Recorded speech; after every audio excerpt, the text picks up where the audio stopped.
Bakunze b'inkuru z'urukundo kuri Zasha TV ndabasuhuje kandi mbahaye ikaze. Inkuru yacu y'urukundo y'uyu munsi tuyitangiriye mu rugo kwa Maxime na Esther.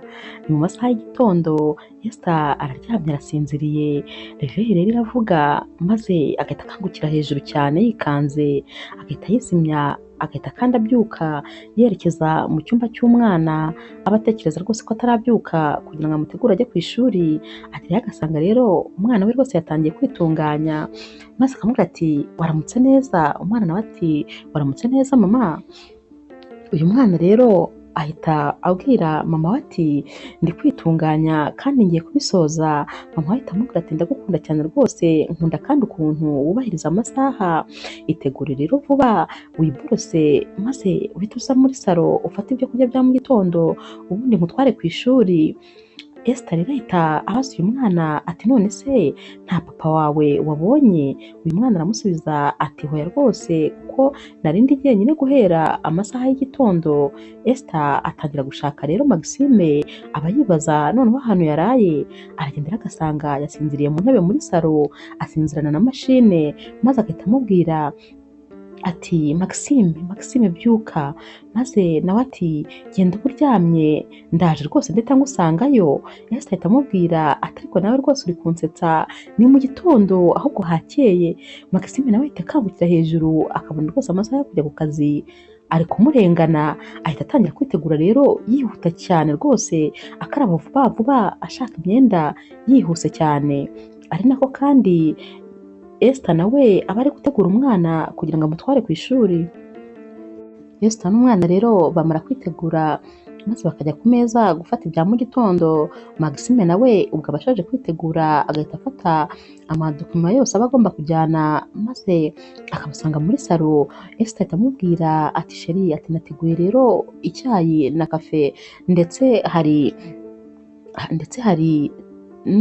n'umugati na omelette, ubwo wafata icyo ushoboye. Maxime ahita avuga ati hoya rwose ni mu mbabare ndamutse mfashe icyo kurya naba nkererewe, ubwo kaba kabaye.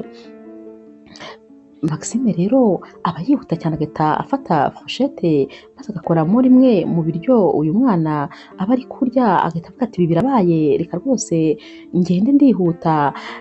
Esther ahita amubwira ati ngaho basi untwarire uyu mwana ku ishuri mbere y'uko ugera ku kazi. Ahita amubwira ati yego ariko nimugire vuba vuba cyane. Bahita bitegura rero maze agatwara uyu mwana ku ishuri agahita yihuta cyane ajya ku kazi. Maxime rero agera ku kazi yihuta cyane kuko baba bafite inama mu gitondo kandi hari raporo baba bagomba gutanga. Akigerayo rero umushuti we baba bakorana ahita amubaza ati nizere ko rwose iriya raporo wayirangije neza, ati kuko tugomba kuyitanga muri iki gitondo. Bakivuga ibyo rero sekreteri ahita aza kubareba akababwira ati umuyobozi arabashaka mu biro bye kandi ngo muze mwitwaje n'iyo raporo mwagombaga gutanga. Maxime rero arayishaka maze akayibura, ibintu rwose bikaba bibi cyane, imitima yabo igahagarara. Uyu mushuti aramubwira ati noneho tekereza rwose iminsi yose tumaze tuyikora none urambwiye ngo turayibuze, ni ukuvuga ko rero rwose ibintu byacu byose twateguraga birangiriye aha ngaha. Maxime ata umutwe maze akabwira uyu mushuti ati rwose yakire kubera ko nayibuze kandi sinzi n'ahandi hantu nayishakira. Ubwo rero ahita ajya guhamagara madamu we akamubwira ati rwose ibintu bimbayeho ku kazi ntabwo wabyumva, ati tekereza ko ya raporo maze iminsi ikora yandazaga muri salo nyibuze niba aho nayishyize. Maze madamu we agahita amubwira ati noneho se nta handi hantu waba wayisevinze, nta nubwo rwose waba wayishyize no mu maburiyo? Undi ati hoya ntabwo nayihashyize. Esther rero ahita amubwira ati ariko nijoro wavugaga ko ushobora kuyohereza kuri telefone kubera ko watekerezaga ko na mashine ishobora kugira ikibazo, waba wibutse kubikora se? Maze Maxime agahita yiterera hejuru ati niyo mpamvu ngukunda, ubundi wowe uri igisubizo cy'ibibazo byanjye byose. Ati nabikoze rwose ahubwo wowe uri umucunguzi rwose kuko ni wowe ubinyibukije, nari nabyibagiwe kubera umunaniro maranye iminsi. Esther rero ahita abwira Maxime ati ni ukuri mugabo mwiza rwose ukwiye kujya uruhuka ati kubera umunaniro mwinshi niyo mpamvu hari ibintu bimwe na bimwe utakibasha gutekereza. Maxime ahita amubwira ati hoya nawe wibuka ko utari mama wanjye wowe uri madamu wanjye ati ahubwo urakoze cyane ati bizu bizu reka rwose njye gukemura iki kibazo nari naniwe numvaga rwose nayobewe uko ndi bubikore byari byanyobeye ati urakoze cyane rero. Ahita agenda rero agasubira muri biro maze agasanga wa mushuti we yapfukamye ari gusenga rwose amasengesho menshi cyane, maze Maxime agahita amubwira ati haguruka amasengesho yasubijwe ati Imana rwose ibisubizo yabiguhaye. Undi ati none se urayibonye ya raporo? Undi ati ndayibonye. Ati umutima wari uhagaze neza neza ati reka duhite tugenda rero tujye kwitaba umuyobozi ati noneho dufite icyo kuvuga ubu ngubu. Ba Maxime rero bava mu biro by'umuyobozi bishimye cyane kuko rwose baba babikoze neza ibyo bagombaga gukora, aba yabashimye rwose kandi nawe yanezerewe ko akazi baba bakoze kaba ari keza. Baraza bakicara muri biro we n'inshuti ye maze bagatangira kuvuga ukuntu rwose byagenze n'ukuntu babikoze neza nubwo byabavunnye. Bakiri muri ibyo rero iyi nshuti ya Maxime ihita imubaza iti ese ubundi wowe hari ubu ujya ubona umwanya wo kwita ku rugo rwawe? Maxime ati nakubeshya rwose umugore wanjye we ntabyumva kuko rwose abona ntamubonera umwanya munini nkumara muri biro niyo ndi mu rugo kandi nabwo mba ndi ku kazi, gusa nta yandi mahitamo mfite uretse ayo kumwumvisha ko rwose ari uku bigomba kugenda. Bakivuga ibyo ariko Yvette aba yinjiye. Yvette rero ni sekreteri w'iyi kampani, ahita yinjira akababwira ati umuyobozi yishimye cyane kubw'umurimo mwakoze, none yavuze ko rwose yifuza ko muza gusangira ku mugoroba kandi mugasangirira muri resitora mwahisemo iyo mwifuza ngo kuko rwose mwamushimishije. Aba rero bahita bakubitana mu biganza kubera ukuntu baba bishimye bati ntiwumva ahubwo. Yvette ajya gusohoka akabanza agakora ku matama y'uyu mushuti wa Maxime ati umeze neza se? Aba akunda rwose uyu mushuti wa Maxime ariko we ntaba abyitayeho, rero akunda rwose kumudehanja buri uko bahuye ariko uyu musore ntamugire rwose icyo amusubiza. Maxime rero ahita aseka maze akabwira iyi nshuti ye ati urabona umukobwa mwiza nk'uyu nguyu w'umunyabwenge ukuri imbere rwose ariko gutereta maze nawe ntugire ikintu urenzaho, ati uzi ko rwose ntangiye kubona ko nta kigenda cyawe. Uyu musore ahita arakara ati ubwo se urambwira iki? Ati njyewe rwose ibyo ngibyo ntabwo mba mbirimo. Maxime ariko kubera kwishima yibagiwe ko yagombaga kujya gukura umwana ku ishuri mu masaha ya saa sita, maze uyu mwana rero abona bataje kumutwara maze agafata inzira akitahana. Bahamagara mama we rero bakamubwira bati ntabwo papa w'umwana yaje kumutwara, baba bataranabona ko umwana yijyanye. Maze Esther ahita afata imodoka yihuta akajya kureba uyu mwana.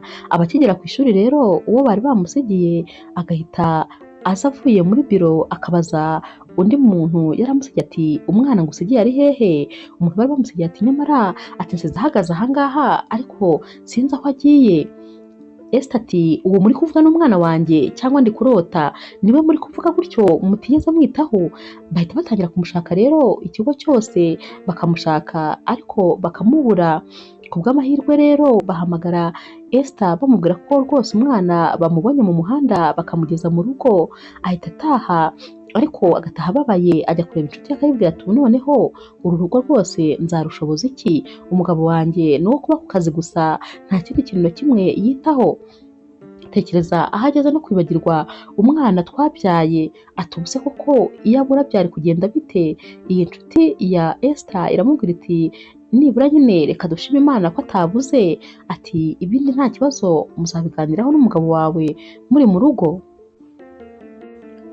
Iyi nshuti ya Esther ikomeza imubwira iti nyamara ihangane rwose kubera ko umugabo wawe ni umukozi cyane nawe urabizi akunda akazi, ni nacyo wamukundiye tukiri kuri kaminuza, none nibyo bitangiye kuba ikibazo se? Maze Esther ati erega rwose nkeneye ko byose biringanira, umwanya h'akazi n'uwaha mu rugo nkeneye ko yose ingana, atari ko rwose birahengamye, ibintu byose bihengamiye ku kazi. iyi nshuti rero ye ihita imubwira ati ariko ni ukuri ufite ibintu byose, umugabo wawe arakora akakuzanira amafaranga, ikindi mufite aho kuba heza, nta kintu rwose ubuze, wakabaye rero ubyihanganira kuko ibyo byose bituruka mu cyo yaba yiyushye akora. Undi ati yego ndabyumva, ariko nanone rwose ahubwo biri kudusenyera aho kugira ngo bitwubakire. Iyi nshuti rero ya Esther iramubwira ati ngaho shaka umwanya rero mwicare mubiganireho bihagije. Esther ati kandi ubwo waba utekereza ko ntigeze se ngerageza, narabigerageje ariko rwose ntacyo bitanga. Iyi nshuti yari ikomeza imubwira iti nyamara igisubizo kiri mu biganiro byawe nawe, maze mukareba uko rwose mwabinganisha, yajya abonera umwanya urugo akabona kandi n'uwo ku kazi. Esther rero ataha yababaye yarakaye rwose. Yagera mu rugo umugabo we araza avuye ku kazi, maze Esther yamusuhuza ati sheri wiriwe neza. Esther ati sinshaka no kukumva, ntabwo nshaka kuba n'ijambo na rimwe rwose umbwira. Esther akomeza abwira Maxime ati uzi uburyo nahangayitse nabuze umwana wanjye kandi ari we wagombaga kujya kumuzana, ati ibyo bintu waba ubizi? Maxime ati mbabarira rwose akazi kari kambanye kenshi, ati kandi urabizi ndakora cyane kugira ngo mubeho neza, kubera ko nta wundi muntu mba mfite wanyunganira igihe ibintu bitameze neza, ni njyewe rero ngomba gukora kugira ngo rwose famiye yanjye ikomeze itunganirwe. Esther rero ahita noneho arushaho kurakara ati uranyumvira ngo uba rwose uri busy ku kazi, ati mbese wambwira nk'umubare wa anniversaire z'umwana wacu waba warigeze witabira? Undi ati imwe gusa niyo nabashije kujyamo, ati tekereza ko nawe umwana wacu afite imyaka 8 ariko anniversaire ye imwe yonyine ikaba ariyo wigeze kubonekamo, ati ubwo se nawe wakwibara nk'umubyeyi, wakwibara nka papa w'uyu mwana koko? Ati nta mwanya ujya utubonera, ati ikindi kandi ati ubuse nkubwiye ko mu buriri njye nawe bitigeze na rimwe bigenda neza, ati kubera ko kuva twabana reba ko dufite umwana umwe mu myaka 9, ati kandi ntabwo nigeze mboneza urubyaro, bishatse kuvuga ko utajya uboneka no ku byerekeranye rwose n'ingingo z'abashakanye. Ati ubwo se ubundi ndi hano nkora iki?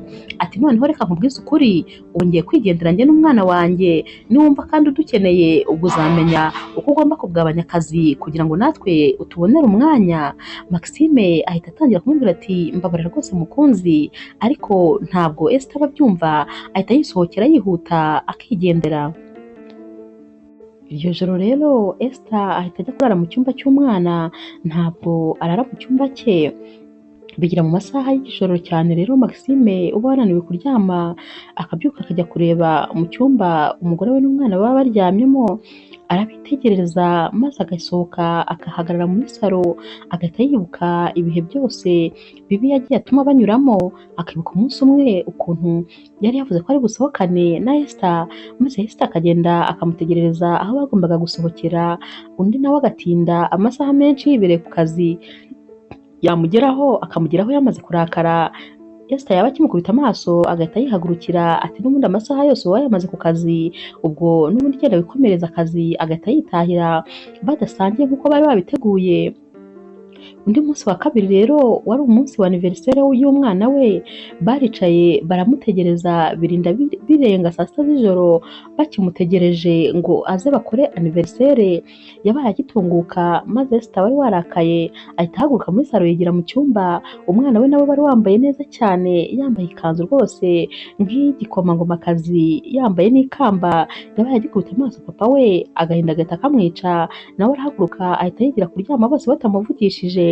Ibyo byose rero yarabitekereje maze rwose ahita abona ko nta mwanya na mutoya ajya abonera umuryango we, kandi bose uhora ubabaye kubera kumubura. Mu gitondo rero Maxime arabyuka akitegura, maze yaba agiye ku kazi agahita asanga Esther n'umwana wabo bicaye ku meza n'ubundi bari gufata ibya mu gitondo. Asuhuza Esther akamwikiriza maze yasuhuza umwana we, umwana we akicecekera. Maxime ati ntabwo se ushaka kubwira mwaramutse papa wawe? Umwana ati hoya ntabyo nshaka. Papa ati kubera iki se? Ati kubera ko warabirishije mama nijoro. Ahita abaza Esther ati koko se nakurijije? Maze Esther ntamusubize ahubwo agahita abwira uyu mwana ati itegure vuba, ati fata ibyo kurya vuba maze nkujyane ku ishuri. Maxime ahita avuga ati nimumureke mutware ku ishuri nta kibazo. Esther ati hoya byihorere ndamwijyanira.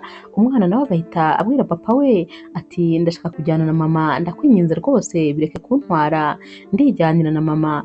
Maxime ahita agenda abona ko rwose ibintu byahinduye isura kurushaho.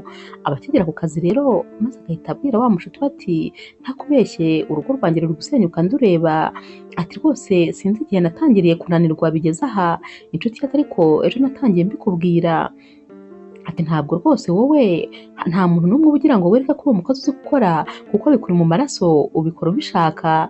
Ati rero gerageza ni ukuri ushaka ukuntu rwose ubiringaniza, shakira umwanya famiye yawe, naho ubundi rwose ushobora kuzaba umupapa mubi ukaba umugabo mubi, mu by'ukuri ugatsindwa muri byose mu byerekeranye n'umuryango wawe kandi ari wowe wakabaye uzi imbere kuko niwe ukorera. Maxime ahita amubwira ati ni ukuri ndi kwigaya. Ati tekereza ariko umwana umwe gusa mfite, nk'iyo baramuka bamushimuse nari kubigenza nte? Nari gukora iki koko? Ati ubu se nkwiye gukora iki ko mbona ibintu biri kugenda bindengana? Saa sita rero Maxime aribwiriza agashaka umwanya maze akajya gucyura umwana ku ishuri.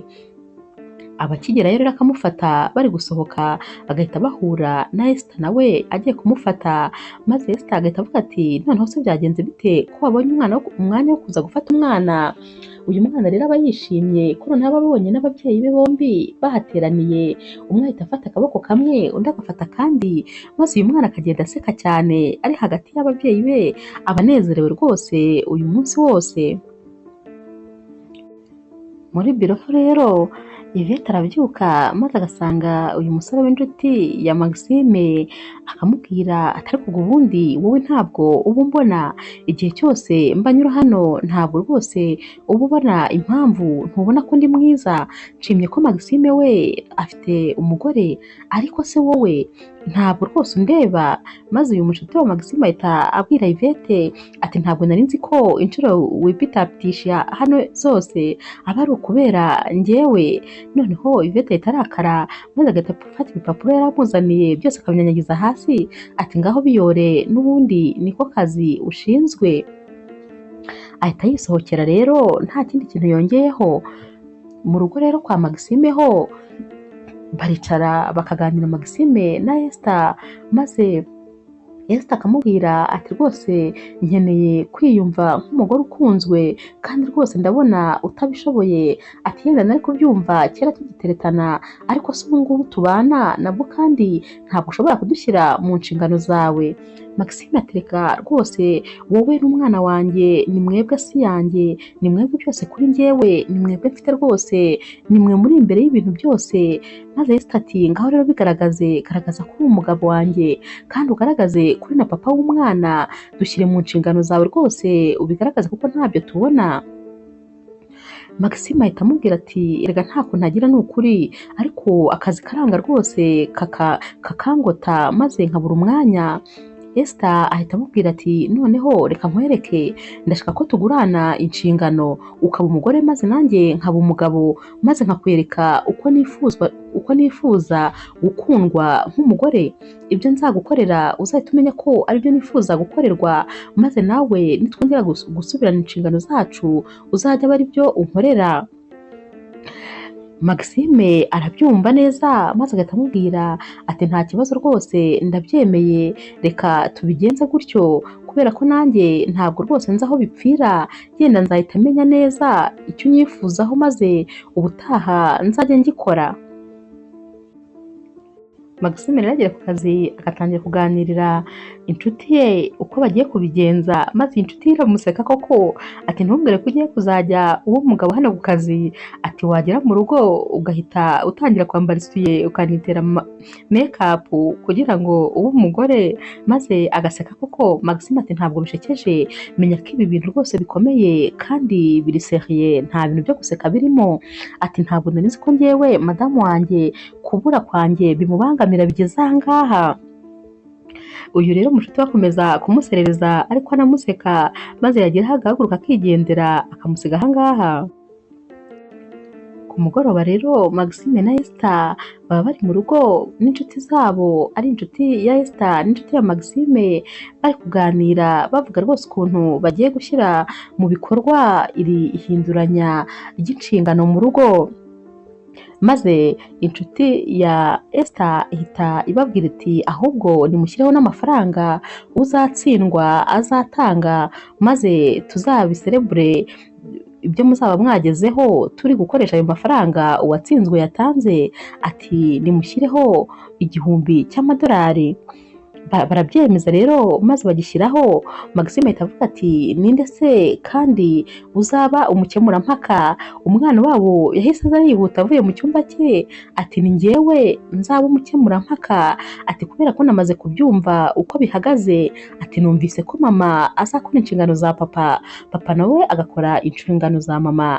Ati nuvuga ko njye nzaba ndi aho ngaho mbyitegereza kandi ngenda nandika ibyo buri wese yakoze.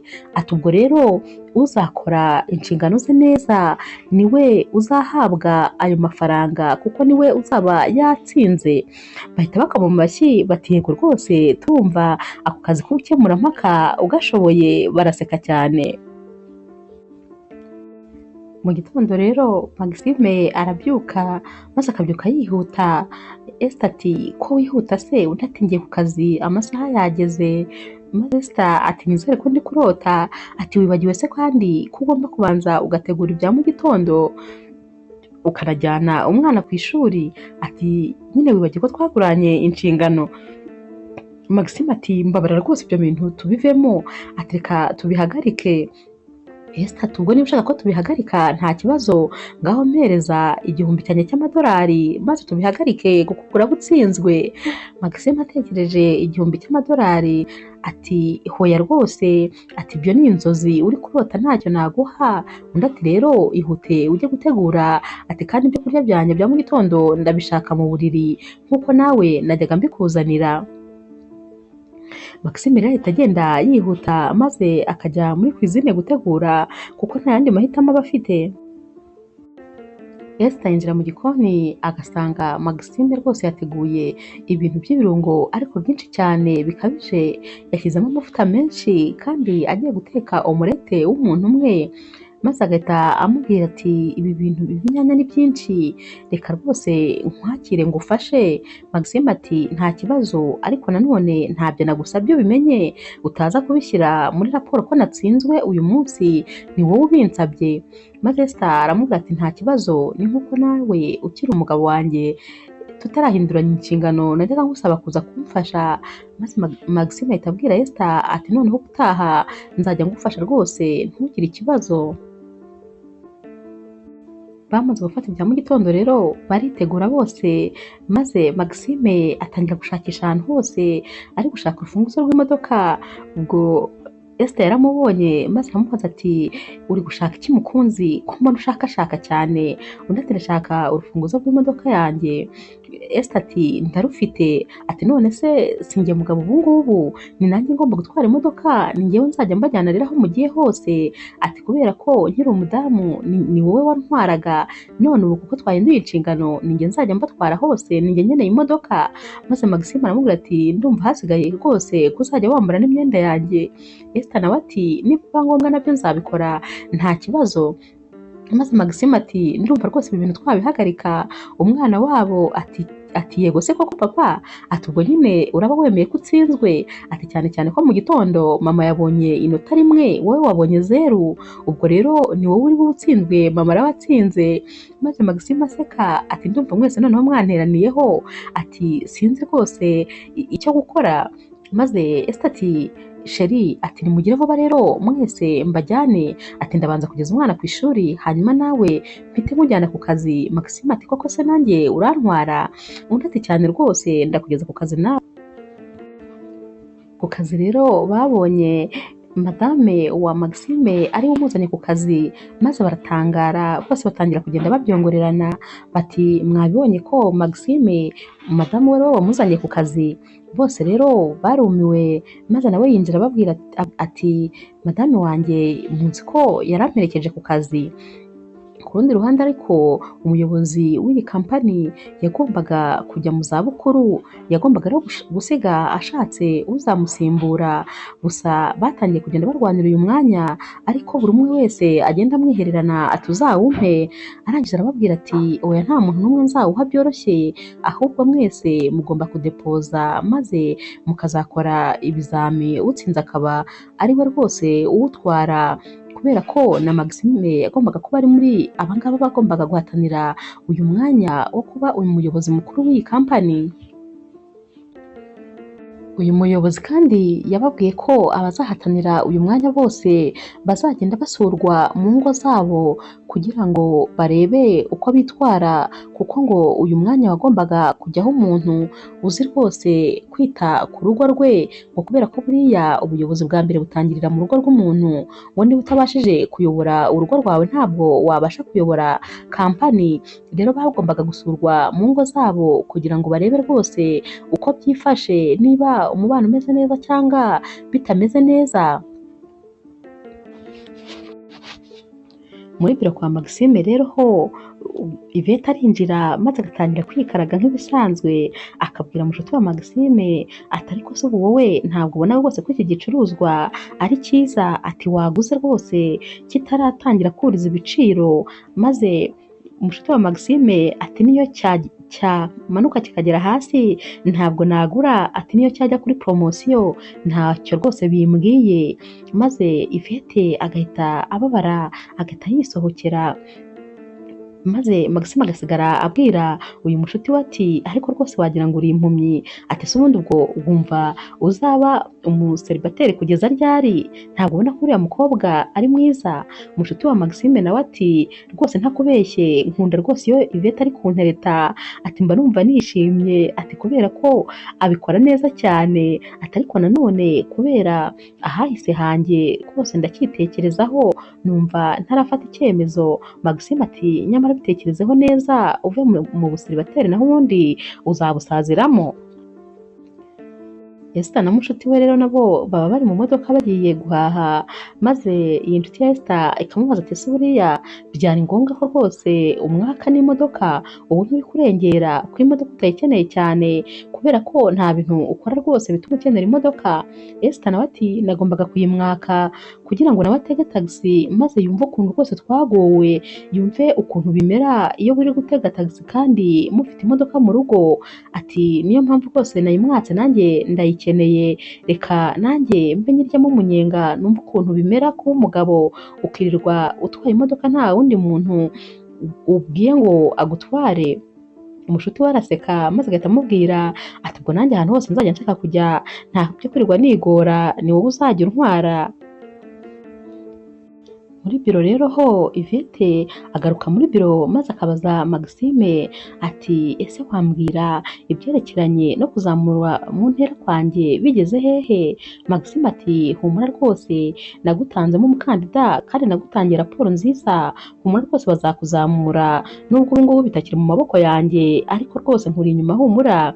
Yvette ahita amubwira ati urakoze cyane, maze agisohoka mu muryango agahita ahura n'inshuti ya Maxime akamubwira ati waramutse neza. Yvette ahita amusunika ati reka nigendere kuko aba akimurakariye ku bintu byose aba yamubwiye.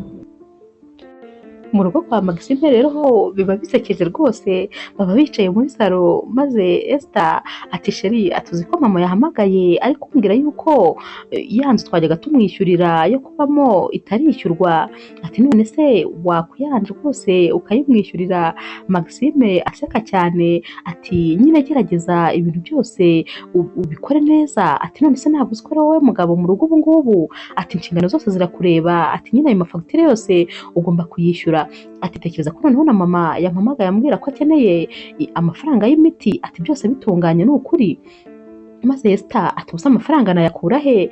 Maze Maxime ati kandi uri umugabo mu rugo, ati umugabo nyine agomba kubahiriza inshingano zose z'ibirebana n'ibikenerwa mu rugo byose akabyubahiriza, ngaho rero nawe bikore. Esther ati mbabarira rwose ubimfashemo, ati umpa amafaranga. Maxime ati nayakura he se kandi ndi umugore nta kazi ngira, urumva nakura he amafaranga? Ati wowe wari wowe ubikora, ati ntiwambwiye se yuko wabasha rwose kubahiriza inshingano zose z'umugabo, ukabasha kwishyura amafagitire yose, ukita ku rugo kandi ukabona n'umwanya wo kumfasha mu gikoni? Ati ahubwo se ati sheri njye kugutekera urashonje? Uwo ni Maxime wabwiraga Esther. Ati cyangwa nkuzanire akaji? Ati urananiwe se nzana amazi ngo ukandire ibirenge? Ababivuga aseka, maze Esther ati nzanira amafaranga. Maxime ati amafaranga ye nta hantu nayakura, aba ari no kumuha amabizu ku itama aseka cyane. Ati rwose gerageza ita ku nshingano rwose mugabo w'urugo. Ati ahubwo ngewe ndumva nishimiye rwose izi nshingano z'umugore. Ati narabikunze ku buryo utabyumva, ati uzazindekere kuko ziraryoheye. Ubwo rero Esther we yari ababaye rwose kuko yumvaga nta hantu namwe ari bukure amafaranga. Ibintu byari bitangiye kumucanga, bitangiye rwose kumubana ibibazo. Umunsi wakurikiye rero nawo mama wa Esther yahamagaye noneho yarakaye cyane. Esther yari yicaye, umugabo we nawe ari ku buriri aryamye, maze mama wa Esther aramuhamagara aramubwira ati ariko mutegereje ko banyirukana mu nzu kugira ngo mumenye icyo gukora? Ati niba se wowe n'umugabo wawe uyu mwaka mutaragombaga kunyishyurira inzu, iyo mubimbwira hakiri kare nkabimenya, nkamenya uko ndi bwishakishirize. Maze Esther ati hangane rwose mama, mu cyumweru gitaha tuzishyura. Mama we ati icyo gihe baba baranyirukanye mu nzu. Esther ati mpa nimero basi z'umwavoka tuvugane. Mama we atumva ahubwo ndaguhiza papa wawe kugira ngo rwose asohoke mu gituro azacakira amafaranga yo kunyishyurira inzu. Yari yababaye cyane, yabivugaga ababaye. Maze Esther aramubwira ati mbabarira basi, reka dushake uko tubigenza, ariko ndakwinginze wibabara. Maxime rero we aho yari ari mu buriri yari ari kujya yipfuka ishuka, maze agaseka kuko agaseka nkaho yakabwiye Esther ati hagarara rero ubone ibyo wikorereje ibyo ari byo. Esther ahaguruka aho yari yicaye asanga Maxime ku buriri yicishije bugufi rwose bishoboka. Ati sheri mbabarira rwose ndakwinginze, mfasha rwose dukemure iki kibazo cya mama wanjye. Maxime ati ariko izo si inshingano zanjye, ni inshingano zawe nk'umugabo mu rugo, bikemure rwose nta kintu na kimwe nzagufasha. Ati nanjye namubwiye ko tuzamwishyura mu cyumweru gitaha, ariko ntutegereze ko hari n'igiceri kizamvaho. Izo ni inshingano zawe kandi zikore. Ndeka rero niryamire, nkeneye kuruhuka kuko mu gitondo ndazinduka nteka ibya mu gitondo, ntegura n'umwana wanjye ngo ajye ku ishuri. Ubwo rwose ihangane, sigarana n'ibibazo byawe, nanjye ibyanjye ndi kubitekerezaho. Mu gitondo cyakurikiye rero Maxime yaragiye ku kazi, Esther yaramutwaye, maze bageze mu nzira barabahagarika, maze babaza Esther bati none se ko waba warishyuye imisoro y'iyi modoka? Esther ahita abaza Maxime ati none se ntabwo wayishyuye? Maxime ati ariko izo ni inshingano zanjye se? Ati kemura ibibazo ahubwo gira vuba, niwe wagombaga kuyishyura. Ati ngewe nyishyura se iyi modoka nyigendamo? Nzi ibyayo se ndacyayitwara ko ari wowe untwara ngiye ku kazi? Ati manzi ko ibyo byose warangije kubikemura kare. Uyu muntu rero wari kubahagarika yahise ababwira ati nimuparike hariya, ati ko ntabwo mwagenda mutarishyuye. Esther yakomeje kwinginga umugabo ati wambabariye ukabimfashamo. Umugabo we ati ahubwo uri kuntera stress, reka nifatire taxi nigire ku kazi, naho ubundi ibyawe ndabona ntabivamo. Yasohotse muri iyi modoka rero yitegera taxi maze yigira mu kazi, asiga Esther ari guhangana n'ibibazo, ari kwinginga rwose uyu musekirite ati wambabariye nkazaba rwose nishyura. Umusekirite ati niyo wagira gute ntabwo wakuriye imodoka aha ngaha itamaze kwishyura imisoro yose n'amande n'ibirarane byose ifite. Ati kubera ko mumaze iminsi mutayishyurira. Esther yabuze icyo gukora, biramuyobera rwose biramucanga. Muri biro rero ho Maxime aba ari kubwira mushuti we ati ngewe rwose uriya mwanya w'umuyobozi ndawizeye, kubera ko mbona nta wundi muntu twawuhanganiraho. Imyaka yose maze muri iyi kampani nyikorera neza, nkora ibishoboka byose, nkora rwose akazi k'indashyikirwa, mbona uriya mwanya ari uwanjye. iyi nshuti ye nayo ihita imubwira iti ni uwawe rwose, ni uko gusa hagomba kubaho ibizamini ariko ubundi uyu mwanya ni uwawe. Iyi nshuti ya Maxime rero ihita imubwira iti ariko rwose kuba ubona ufite ijambo ku muyobozi wazamubwiye rwose agaha uriya mwanya wundi Yvette akamuzamura mu ntera. Maxime areba uyu mushuti we maze agaseka akamubwira ati ibyo narangije kubikora, ati none se ubundi uri kubimbwira nk'umujyanama wanjye cyangwa uri kubimbwira kubera ko ukunda Yvette? Uyu mushuti we ahita amubwira ati rwose Yvette ndamukunda, ariko nanone numva ngifite ubwoba bwo kuba umuntu yampemukira, urabizi ukuntu uwo twakundanye hashize yampemukiye, none rwose n'ubundi ubwoba buba bukindimo, numva ibintu by'urukundo ntabyizeye, gusa rwose Yvette ndamukunda, nuko ntinya kongera kubyinjiramo cyane. Maxime ahita amubwira ati ubundi se ubwo urumva nutagerageza uzamenya ko urukundo ruryoha ute utagerageje? Ati rwose gerageza uha amahirwe Yvette kuko ni umwana mwiza, nta kibazo cye rwose, kandi rega ntabwo umuntu ahora ahemukirwa, ugera aho rwose ukabona uwawe maze urukundo rukakuryohana, gerageza ndakwinginze rwose biha amahirwe. Umushuti wa Maxime rero yasohotse muri biro maze ahita asanga Yvette yarahagaze ku muryango, ati wahagaze hano kuva ryari? Yvette ati nahagaze umwanya munini ku buryo nanamenye ko unkunda no kutabimbwira. Maze umushuti wa Maxime ati wibeshye rwose, ntabwo ngukunda habe na mba, ahubwo wumva nabi, ati abakobwa nkawe se nabashatse nabakura no ku muhanda baba bariyo. Yagira ngo rero amuce intege kugira ngo rwose amwereke ko atamwitayeho. Yvette biramubabaza maze agahita amubwira ati mana nyagasani, rwose ubanza uzarinda wisazira ukiri umuseribateri. Umunsi wakurikiye rero mu biro kwa Maxime, Yvette yaje yiruka maze ahita ahobera Maxime atangira kumusomagura ati ni ukuri boss wanjye wakoze cyane, kubera ko ya promotion nayibonye n'umushahara wiyongereye, nabonye email imbwira ibyo bintu, ati warakoze cyane ni ukuri kunshyigikira. Akomeza amusomagura maze Maxime aramubwira ati ariko se nawe wigezaho rwose, ati kubera ko njyewe ndi umugabo ufite umugore, ati rero ibyo bintu rwose ntabwo byari ngombwa. Yvette ati umbabarire ni ukuri boss wanjye, ni ibyishimo byantwaye maze mbura controle, ati ariko ni ukuri n'ubu ndacyagushimira. N'ubundi yongera kubivuga, yongera amuhobera cyane, yongera amusomagura. Ya nshuti rero ya Maxime yarababaye ko noneho we Yvette rwose atakimureba. Yvette rero amaze kurambirwa guhora atereta n'umusore utaramurebaga habe na mba, maze Yvette ahita yigendera abwira Maxime ati wakoze cyane, wakoze rwose ndacyagushimira. Gusa igihe Yvette yari ari gusomagura Maxime, madamu we yahise atunguka, yari aje kumureba rwose amuzaniye ibyo kurya bye, maze akibona bari kumusomagura yahise akata yisubirira inyuma, nta nubwo Maxime yigeze amenya yuko Esther yigeze agera ku kazi ke. Nyuma y'iminota mike rero uyu mwana wa Maxime yari yakuye ku ishuri maze akaba amufite muri biro mbere yuko amutahana. Yinjiye muri biro ahita abwira Maxime ati ndi hariya nari nicaye numvise abagabo babiri bari kuvuga yuko bari buze kudusura mu rugo kugira ngo barebe uko witwara mu rugo. Maxime yarabyumvise maze ahita agwa mu kantu, ahita abwira inshuti ati ibi noneho ni ibiki, kuki se bashatse kuntungura? Kubera ko nubwo bari barabipanze ariko Maxime ntibigeze babimubwira.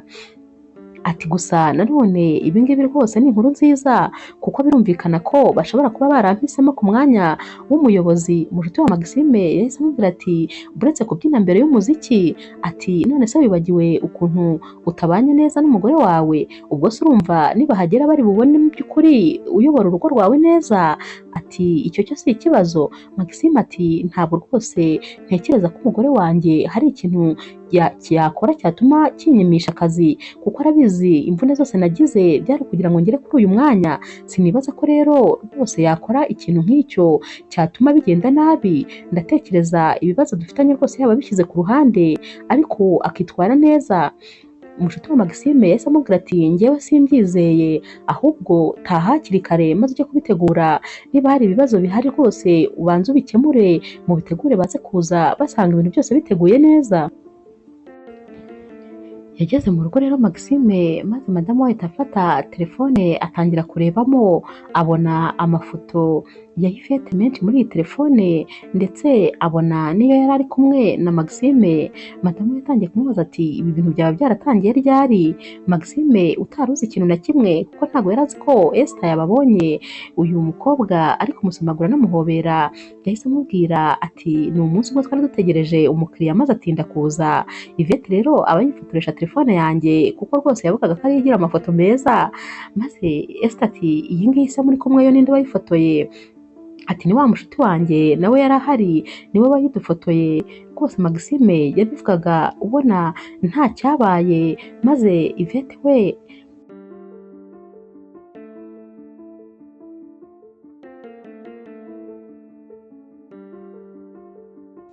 maze Esther we ahita atangira kwitekerereza ukuntu n'ikindi gihe yigeze kwinjira muri biro maze agasanga Yvette yicaye ku meza imbere ya Maxime. Maxime ari kumubwira ati ndabizi ko ukunda ibintu rwose by'ibisukari, ndabizi ko amasukari ari ibintu byawe. Esther rero yagiye kureba inshuti ye ayibwira ukuntu rwose umugabo we ashobora kuba asigaye amuca inyuma, atekereza ko nagiye kumureba muri biro maze ngasanga ari kwihoberanira na sekreteri wabo ari kumusomagura, ati kandi nta na kimwe yigeze akora kugira ngo rwose ibyo bihagarare, ati bigaragara ko rero bafitanye relasiyo idasanzwe. Iyi nshuti ya Esther iramubwira iti ariko nawe ntugakuririze ibintu, ni ukuri ntukaremereze ibintu bitaremereye, nta cyakwemeza ko ibyo utekereza ari byo, ati bishoboka ko rwose ari umubano w'abantu bakorana. Undi ati hoya, ati birakabije, atari kuzi ukuntu yamuhoberaga cyane amusomagura, undi nawe ukabona arabyishimiye. Esther rero yakomeje rwose kurakarira Maxime umunsi wose. Maxime rero baratashye bageze mu rugo maze baricara, Maxime aramubwira ati mbwira ikintu kitagenda, ndabona rwose atari wowe wandakariye bikabije, ese byaba byagenze bite? Maze Esther ati ntabwo rwose nigeze menya ko waba uri umubeshyi, uri umugabo unca inyuma, ibyo bintu sinigeze mbitekereza, ati nta soni biguteye, ati niyo mpamvu igihe cyose watuburiraga umwanya wabaga uri kumwe na sekreteri wanyu muri biro, niyo mpamvu rwose utigeze utwikoza, nanjye bikanyobera ukuntu umuntu yabura umwanya wo kwita kuri famiye ye, naho rwose wabaga ufite abandi uhugiyeho. Maxime rero yumva aya magambo yose maze akumirwa, ati njyewe na sekreteri wanjye, ati ibyo bintu ntabwo rwose nabikora. Maze Esther ati uragira ngo se ntabwo nakubonye ariko guhobera gusomagura? Ati narinje muri biro yawe ariko nahise nsubirayo rwose sinanavuga. Maxime ati ibyo wabonye ntabwo ari byo, ati yari ari kwishima ko bari bamuhaye poromosiyo kandi nanjye narabigizemo uruhare, niyo mpamvu rwose wabonaga yishimye cyane, ati nta nubwo ibyo yakoraga yari abizi, ati ndakubwiza ukuri ntabwo rwose njye nawe dukundana, nta kintu kiri hagati yanjye nawe kandi ndakwinginze byumve. Ubwo kandi Maxime ahita abwira uyu mudamu ati abantu rero abayobozi baraza kudusura kugira ngo barebe ko twitwara mu rugo rwacu, kugira ngo bazabe aribyo bashingiraho bampa wa mwanya wo kuyobora iriya kampani yacu, ndakwinginze rwose witware neza. Maxime rero aba agisohoka maze Esther agahita avuga ati urambonera ibintu ari kunyibwirishwa, ati uretse ndaje mwereke, ati rwose nta kintu kimwe ndi bukore, ati bariya abayobozi ndaza gutuma bataha rwose bamaze kudesida ko batazamuha uyu mwanya, ati sinatuma awubona, ati reba ukuntu noneho atwicaho akiri ku mwanya wo hasi, noneho azamutse ntitwamukira, n'ubundi ibyo byose byaba ari inyungu za sekreteri we, ntabwo rero nzatuma awubona, ndamubangamira kugeza rwose igihe ari buwuburire. Ku mugoroba rero harageze maze Maxime atangira kwitegura abashyitsi, yagiye mu gikoni arateka koko yiva inyuma. Umwana we rero yaraje amusanga aramubaza ati ese kubera iki mama atari kugufasha? Maxime ati wibagiwe se ko ari njye mfite inshingano zo kuba umudamu? Ati niyo mpamvu ari njye ndi kubikora. Umwana we warazi ubwenge bwinshi yaramubwiye ati nyamara papa ndabona rwose atari ibyo gusa, kubera ko mama wanjye arakurakariye agufitiye umujinya, sinzi rwose ikindi kintu kitagenda. Abashyitsi rero baraje maze Maxime basanga yateguye neza cyane ameza, yagiye ku meza rero n'umwana we naho madamu we aguma yiyicariye muri salo, bagiye ku meza barafungura maze bageze hagati Maxime yibuka ko atazanye rwose amadeseri, yahagurutse rero ajya kuyazana maze wa mushyitsi abaza umwana ati none se umeze ute? Umwana ati meze neza, ati none se mama na papa bitwara bate? Uyu mwana yahise abwira uyu mushyitsi ati rero mama rwose yarakariye papa avuga ko papa wanjye ari umuntu mubi, ati ariko njye nkubwije ukuri papa wanjye niwe mupapa mwiza ku isi, ati ni umwana mwiza cyane ahubwo sinzi impamvu mama yamurakariye avuga ko ari umwana mubi. Uyu mushyitsi yahise amubwira ati urakoze cyane maze bakomeza gufungura, ubwo niko kandi Maxime yahise agaruka bakomeza kuganira. Bamaze rero kuva ku meza maze Maxime aherekeza abashyitsi, bageze muri salo basanga madamu we aricaye baramusuhuza arabihorera. Maxime ati ariko wumvise ko boss wanjye ari kugusuhuza? Maze Esther ati ni itegeko se ko namusubiza? Arabusuzugura rwose akomeza yiyicariye.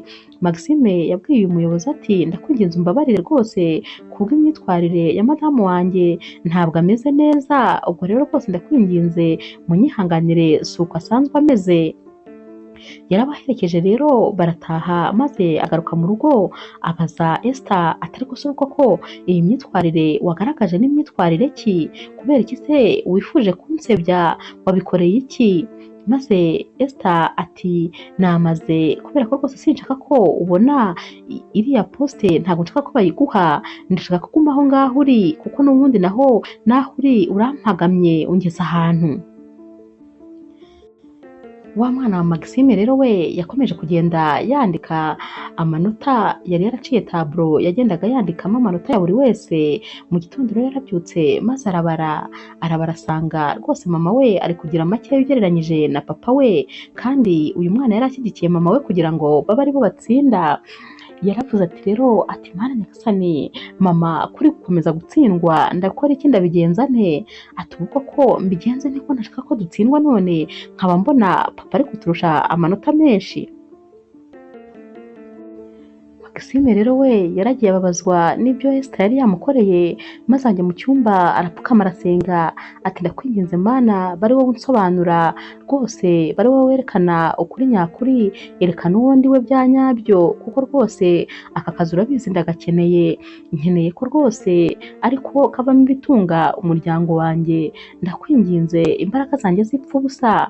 Ubwo kandi yasengaga ariko ari no kurira, yari yababaye rwose agahinda kari kamurenze. Esther rero nawe wamwumvaga amuteze amatwi yari ari kwimyoza cyane, bigaragara ko rwose yari yamupinze. Ibintu byose yasengaga yumvaga ntacyo bivuze, ariko Maxime we yasengaga rwose ashyizeho umutima we wose asaba Imana ko ariyo rwose yakwerekana ukuri kandi ariyo yamubera mu bitekerezo by'aba bayobozi bari bamusuye.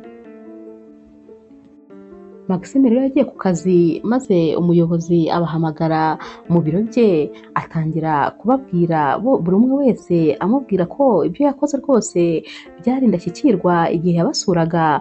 Yageze kuri Maxime aramubwira ati woweho rero umukobwa wawe yambwiye ko igihe nazaga ibyo kurya twariye ari wowe wari wabiteguye, ese koko nibyo? Maxime ati yego ni jyewe. Uyu muyobozi rero yarumiwe aravuga ati biratangaje kuba akazi kose ukora muri iyi kampani urenzaho no kubona umwanya wo gutegura ibyo kurya kandi bimeze neza kuriya, buriya rwose warantangaje nubwo atari wowe wari wabimbwiye, ari umwana wawe wabimbwiye.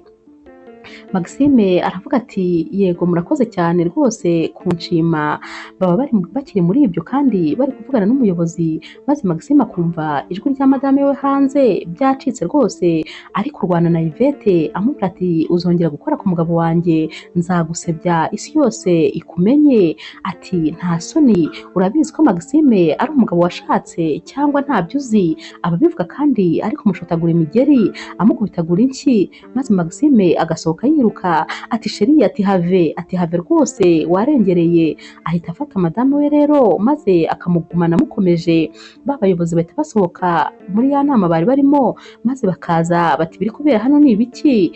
Bagahita babwira uyu mudamu ndavuga Esther, bati sohoka rwose tuvire muri kampani, va mu ibi biro tutarahamagara umusekirite ngo aze agutware, genda kandi ihute. Agenda yarakaye akagenda avuga ati buretse tuzongera duhure, nzagukosora wowe wa gakobwa we kazi gutwara abagabo b'abandi gusa. Ubwo rero Maxime aba asabye nanone kandi indi nshuro kuba umugore we abaje kurwanira ku kazi ke. Niba wakunze iyi nkuru y'urukundo, ntukagende udakoze subscribe kugira ngo n'izindi zijye zikugeraho mu ba mbere. Umuyobozi rero ahita abwira Yvette na Maxime ati munkurikire muri biro, nkeneye kuvugana namwe by'umwihariko. Bagerayo akababaza ati kubera iki rwose Esther yagize iriya myitwarire, ni ukubera iki? Maze Yvette yatangira kuvuga, Maxime akavuga ati reka mbisobanure byose uko bimeze. Maxime abwira uyu muyobozi ati mpamvu madamu wanjye ameze kuriya, atekereza ko hagati yanjye na Yvette harimo ikibazo, ko dushobora kuba dukundana. Uyu muyobozi ahita abaza Maxime ati ni nayo mpamvu se ejo yari afite iriya myitwarire yagize? Undi ati yego rwose niyo mpamvu. Agahita abaza Maxime ati none se yakwifata agatekereza kuriya gusa, cyangwa hari nawe icyo waba wishinja? Maxime ati ntacyo rwose, ntacyo ntekereza. Uyu muyobozi akomeza abaza Maxime ati none niba nta kintu kiri hagati yanyu, kubera iki wakomeje kumushyigikira usaba ko yazamurwa mu ntera? Maxime ahita atangira kwisobanura ati rwose impamvu nakomeje kumushyigikira ni uko nabonaga ari umukozi mwiza ushoboye, ndamuzi neza kandi nabaze iyi kampani bihagije kuko ayikozemo imyaka myinshi. Nabonaga rero iyo posite rwose ayibashije, niyo mpamvu namusabiraga ko yabona promosiyo. Ni nk'uko kandi nayisabira n'undi mukozi uwo ari we wese. Ni inshingano zanjye kuba nareba abakozi rwose nshinzwe kuyobora, maze nkareba ubushobozi bwabo, nkaba rwose nabasabira kuva ku ntera imwe bakagera ku yindi, naho ubundi nta kindi kintu rwose kiri hagati yanjye nawe. Uyu muyobozi yahise abaza Yvette ati none se wowe wakwisobanura rwose tukumva ko inzirakarengane? Yvette ati cyane, nta kintu cyose kiri hagati yanjye na Maxime, ndetse mushobora no kubaza abandi bakozi bose kuko haramutse hari ikiri hagati yanjye nawe ntabwo babiyoberwa. Ikindi kandi akira telefone yanjye, urabona ko ibibaye bitunguranye, rebamo rwose urebe ko hari ikintu cyatuma udukeka, urebe message, urebe ama-email, urebe no guhamagarana rwose urebe. Umuyobozi ahita afata telefone maze akarebamo agasanga rwose nta kintu cy'umwihariko kirimo. Maxime nawe ahita amubwira ati reka rwose nanjye nguhe n'iyanjye urebe.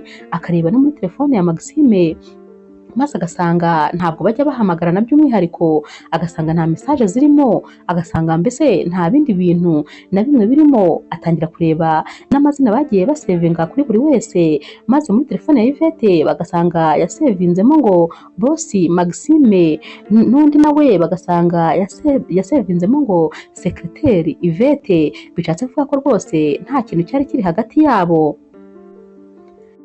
Uyu muyobozi yabajije Maxime ati ko rwose nta kintu mbona cyabashinja ko mukundana, kubera iki umugore wawe yaguketse? Ese waba warigeze kumuca inyuma mu gihe cyashize? Maxime ati hoya rwose. Umuyobozi ati none kubera iki rero agukeka? Maxime ati umugore wanjye n'umwana mwiza cyane, ndamukunda birenze uko mubitekereza. Umugore wanjye n'umwana wanjye ni ubuzima bwanjye, ntababeshye ni isi yanjye rwose, n'ibyo isi yose yikaragiraho. N'abafite nta kintu na kimwe nageraho. Kuba nkora cyane muri iyi kampani ni ukubera abo bantu babiri kuko nibo buzima bwanjye. Ati rero ndamukunda cyane ku buryo ntakwifuza kumutakaza. Ikindi kandi sinakora n'ikintu cyose cyamubangamira. Ndamukunda ku buryo ntatekereza kumuca inyuma. Nta mukobwa n'umwe wamundutira. Tekereza ko twakundanye kuva twiga muri kaminuza. Maxime yaravuze maze rwose ananirwa no guceceka.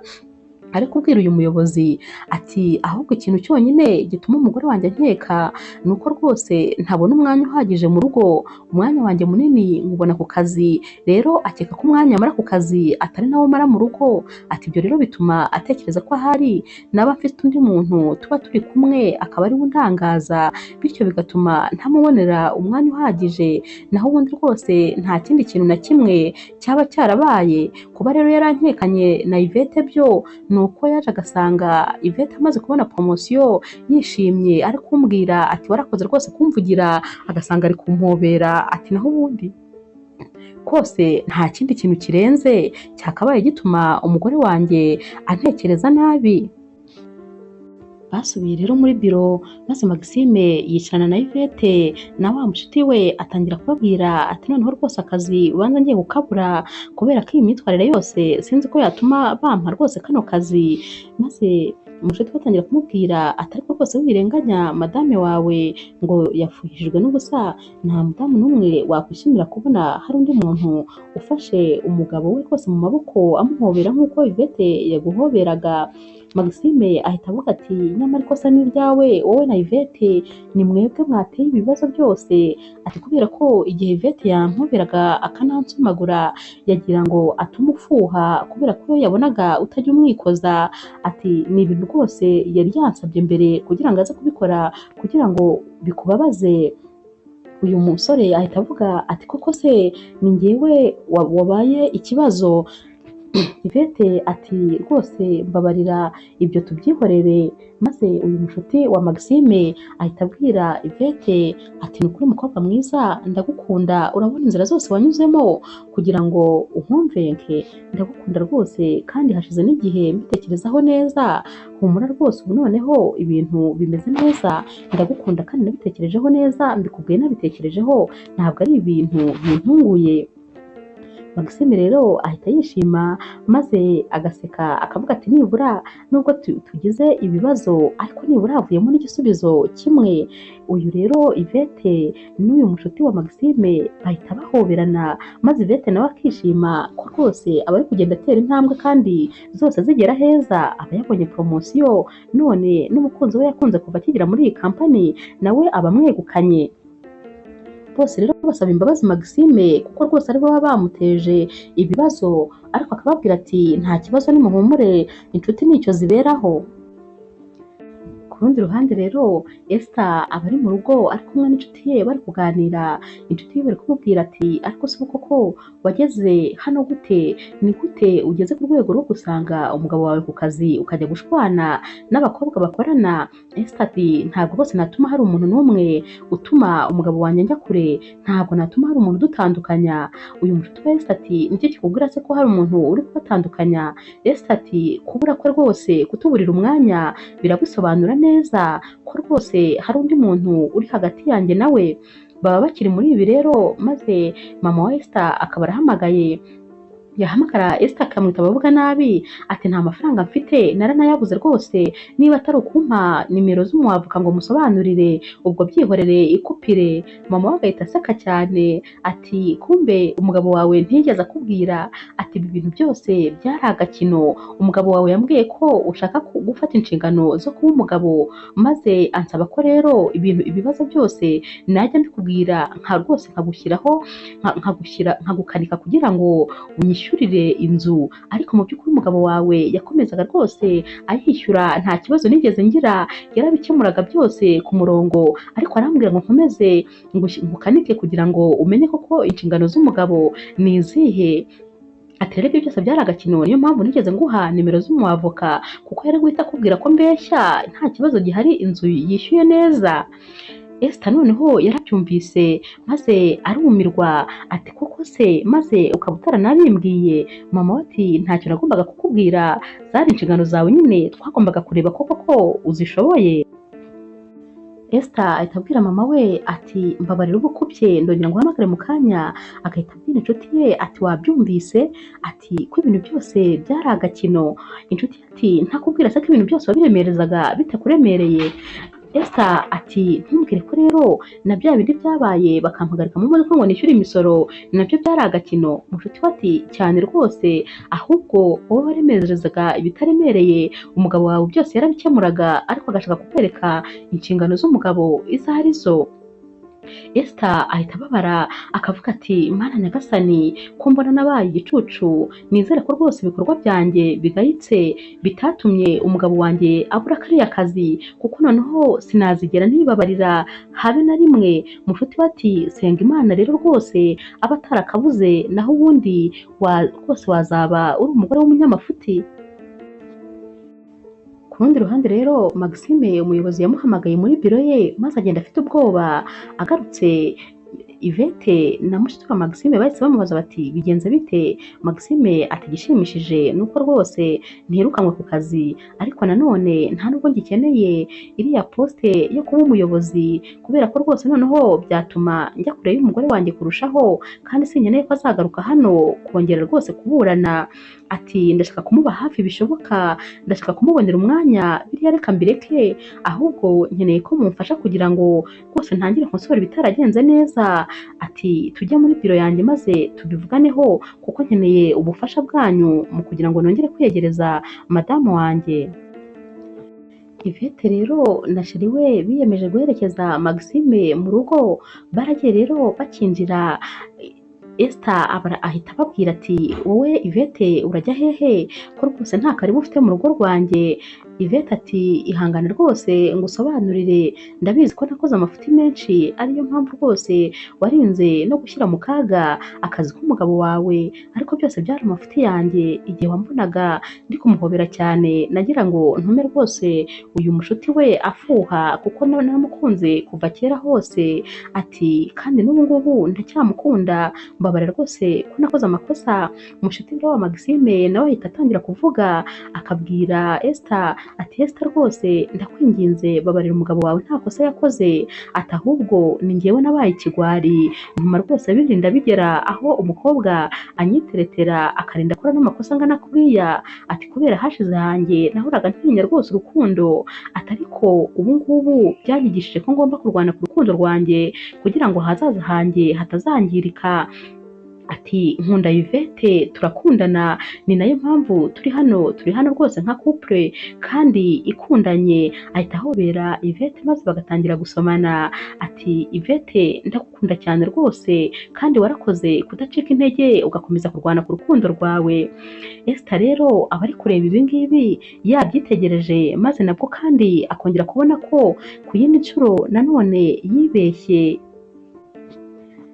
Esther arahindukira akareba Maxime ati sheri, ati ubwo ko ni ryari natangiye kugira ubwenge buke bingana gutya ku buryo nagiye mbura ubushishozi? Ati none se sheri, ati na mama wanjye wamuzanye muri ibi bintu? Maxime ati cyane, ati ahubwo na wa musekirite nawe rwose byari agakino kanjye. Ati ndakukunda cyane ku buryo utabyumva, ati nta wundi mukobwa n'umwe watuma rwose ngusiga, nta watujya hagati, ati nta muntu watuma urukundo rwanjye ruhindukira ngo rumurebeho. Ati ujya wibagirwa ko wowe uri umwamikazi w'inzozi zanjye, ati uri umugore wanjye w'ubuziraherezo, kandi ni ukuri nta wundi muntu n'umwe nagusimbuza. Esther ahita abwira Maxime ati ndakwinginze mugabo mwiza mbabarira rwose, natekereje hafi, narebye hafi sinashishoza, reba ko naguteranyije n'abantu bose, reba ukuntu nakuvangiye ku kazi, ndakwinginze rwose mbabarira. Bakiri muri ibyo rero nanone Maxime yahise abwira Esther ati ahubwo nawe mbabarira kuba rwose naramaze umwanya munini mu kazi kurusha umwanya marana na famiye yanjye. Aba bombi barahoberanye barasomana, bari babwirana ko bakundana. Ubwo wa mwana yahise aza ahita ababwira ati ubwo noneho ibintu byose byagiye mu buryo, ngomba no kubabwira uwatsinze. Yazanye cya gipapuro yandikagaho maze ahita ababwira ati uwatsinze rero ni papa, kuko niwe babonye amanota menshi. Esther rero yahise abwira uyu mwana ati mbabarira n'ukuri mukunzi, naribeshye, natekereje ko hari umugabo wanjye adakora ibihagije, nyamara rwose inshingano ze ahubwo sinazibasha habe na gatoya, naribeshye rwose. Maze uyu mwana ahita avuga ati ariko ibintu by'abantu bakuru birakomeye, nta nubwo rwose ndi kubyumva, reka nigendere. Ahita yigendera kuko rwose ntaba ari gusobanukirwa ibiri kubera aho ngaho. Muri ibyo byishimo byose rero Maxime ahita abwira Esther ati rero ubu ngubu n'ubundi dusipoze ko inshingano zawe zo kuba umugabo zitararangira, ugomba kudusohokana ukatujyana muri resitora y'akataraboneka maze twese tugasangira. Yahise ababwira ati nta kibazo rwose. Barasohotse rero bagera muri resitora maze batangira gufata amafunguro. Ubwo yari Maxime na Esther na Yvette na sheri we batangiye kwishima, maze maze sheri wa Yvette atangira kubwira Maxime ati rero ugomba kuzajya umpa amasomo menshi mu rukundo, ikindi kandi itegure rwose ko mu bukwe bwacu ari wowe uzashyiramo amafaranga menshi ariho uzadutera inkunga kuko biri hafi kandi utagira ngo ni imikino, njye na Yvette rwose tugiye kubana vuba aha ngaha. Ubwo kandi ni nako rwose Esther yakomezaga abwira Maxime ati ni ukuri mugakomeza ndagukunda, ati rwose warakoze kumba hafi. Bakiri muri ibyo telefone ya Maxime yarasonnye maze basanga ni umuyobozi wamuhamagaraga, ati umwanya rero wawegukanye, twararebye rwose dusanga ko ari wowe ukwiye mu bandi bose. Aba bose bahise bakoma mu mashyi maze baramubwira bati kandi felicitation kuri uyu mwanya wegukanye kandi wari uwukwiye. Yarahagurutse rero ahita ahobera Esther ati warakoze kunyihanganira kuko rwose nanjye nagukoreye byinshi bitari byiza, ariko uhereye uyu munsi ni wowe uzajya uza mbere ya byose, nzajya nkora ku buryo nkubonera umwanya kandi nkabona n'uw'akazi. Ati ndagukunda cyane mugore mwiza. Maze Esther nawe ati nawe mugabo rwose nahawe n'Uwiteka, ndagukunda birenze uko ubitekereza. Ku rundi ruhande Yvette nawe niko yari guhoberana na sheri we babwirana ko bakundana kandi rwose bari kwitegura ko bazakora ubukwe vuba aho ngaho. Inkuru yacu y'urukundo rero naha tuyisoreje, mwakoze kuyikurikira. Niba kandi ukunda inkuru z'urukundo zica kuri Zasha TV ntukagende udakoze subscribe, like, share na comment kuko ni inkunga ikomeye kuri twebwe. Ndabakunda cyane rero nk'ibisanzwe.